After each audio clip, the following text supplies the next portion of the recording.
So when it comes to doing the steps or the other things kind of leading up to that Facebook video I posted for Bird of Paradise, there's a lot of other things that you can do to help get to that point.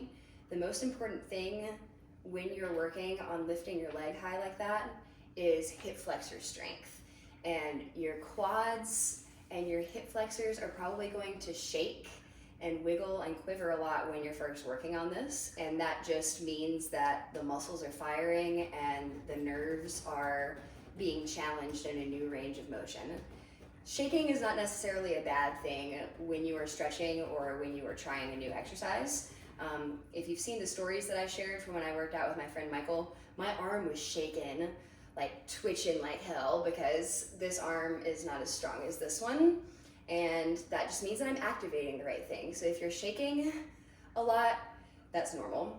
But it all comes down to hip flexor strength. So the easiest version of what you can do to build up to that would be sitting down and having your leg out in front of you and working on leg lifts like this.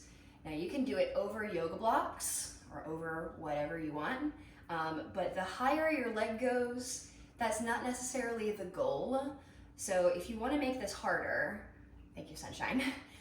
If you want to make these harder, don't lift your leg higher, lean forward more, because leaning back is much easier than leaning forward. So fold forward a little bit and then try the leg lifts. And that is really hard. Sunshine's a little in the way, but you can see that now I'm leaning forward. I cannot lift it up anywhere near as high as I did before. That's because this position really focuses more on the quads and the hip flexors.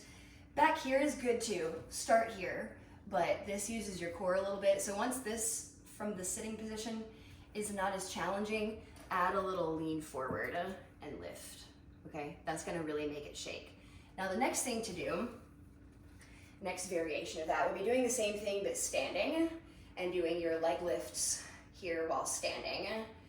And I would also work on isometric holds. Iso holds are basically squeezing and holding something without moving. So a plank is a really good example of an isometric hold, because you're squeezing your core, but you're not moving like you are with crunches. So the thing that really helped me with my hip flexors is lifting and holding it for as long as you can. And you're gonna feel the shake and the squeeze and the tiredness come right here. But that is help building strength and also help building endurance as well. Once you get more comfortable with the leg lifts, sitting and standing, then it's time to add a hip tilt, okay? So my hips are not staying like this when I am lifting my leg.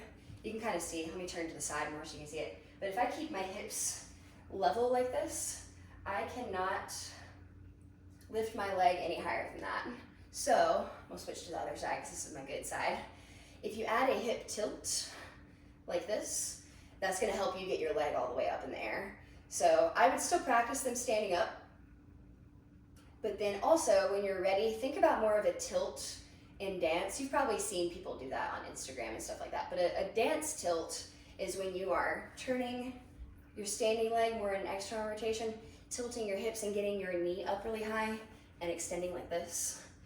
That's a tilt in like contemporary modern style dance that's not pole. So that hip tilt is really what's helpful. And adding that hip tilt helps you go from here to more here, okay? And then once you can get to this, I would honestly just practice this and not even worry about extending your leg yet, because you're gonna feel a squeeze right here. Then once you feel comfortable, you can also hold on to something for balance and work on extending your leg either with your arm or without your arm. That's really hard. I just want to preface this by saying the hardest one at the end that I was doing in that Facebook video is hard, and it's just going to take a lot of strength work on your hip flexors. So I hope that was helpful.